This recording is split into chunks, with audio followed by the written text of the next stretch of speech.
అందరికీ నమస్కారం అండి. మనం ఇప్పుడు పెనుమంట్ర మండలం ఆలమూరు గ్రామంలో వెంకటరామరావు చేలో వేపపిండి వేయడం జరుగుతుంది. అదే దాన్ని ట్రైల్ వేస్తున్నాం, దాని ఫలితాలు ఎలా ఉంటాయని. ఆ వేపపిండి వేయడం వల్ల ఉపయోగాలు ఎలా ఉంటాయనేది తెలుసుకుందాం. దీన్ని వేయటం వల్ల ఏంటంటే పురుగుల నివారణ. వేపపిండిలో న్యాచురల్గా అజడెరెక్టిన్ అనే రసాయనం ఉంటుంది. ఇది చీడ పురుగులను తరిమివేస్తుంది. ముఖ్యంగా చెదలు, తామర పురుగుల నివారణకు వేపపిండి బాగా ఉపయోగపడుతుంది. నిలవ పురుగుల సమస్యను తగ్గిస్తుంది. వేపపిండిని మట్టిలో కలపడం ద్వారా నేలలో ఉండే పురుగుల డిమాండ్ను తగ్గిస్తుంది. ఇది వృధా అవుతున్న న్యూట్రియంట్ల తగ్గించడంలో కూడా సహాయపడుతుంది. సేంద్రియ ఎరువుగా ఉపయోగం. వేపపిండి పూర్తిగా సహజమైనది కాబట్టి ఇది నేల నాణ్యతను మెరుగుపరుస్తుంది. ఇది మట్టిలో సూక్ష్మజీవుల పెంపకానికి సహకరిస్తుంది.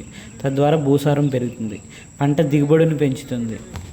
రోగ నిరోధక శక్తిని పెంచుతుంది. వేపపిండి వాడడం వల్ల వరిలో రకరకాల దోషాలు, వ్యాధులు నియంత్రణలో ఉంటాయి.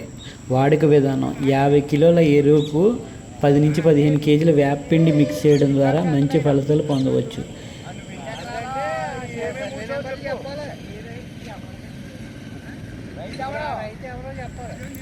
యూరియాలో వేపపిండి కలపడం ద్వారా యూరియాకి గ్యాస్ ఫార్మేషన్ ద్వారా మనం వేసిన సగం యూరియా గ్యాస్ ఫామ్ అయ్యి వాతావరణంలో చేరుతుంది. సో దాన్ని వినియోగించుకునే సామర్థ్యం కూడా పెరుగుతుంది. అలాగే వేపపిండి వాడడం వల్ల మనకి ర్యాట్ కంట్రోల్, ఎలకలు ఏదైతే ఉన్నదో దాన్ని ఇది చేదు ఎక్కడం ద్వారా ఎలక అనేది కొట్టడం తగ్గుతుంది.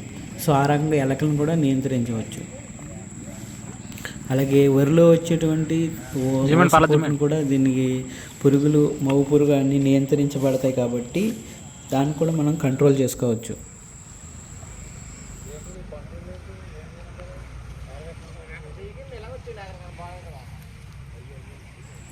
మీరు ఎకరానికి 20 కేజీలు వాడుకున్నట్లయితే వేపపిండి మంచి ఫలితాలు పొందవచ్చు వరిలో.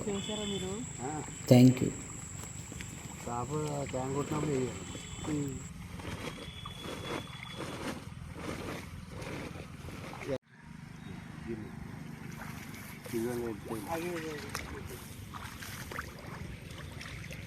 ఈ చెట్లనే వస్తున్నాయి పొట్టు పొట్టు కింద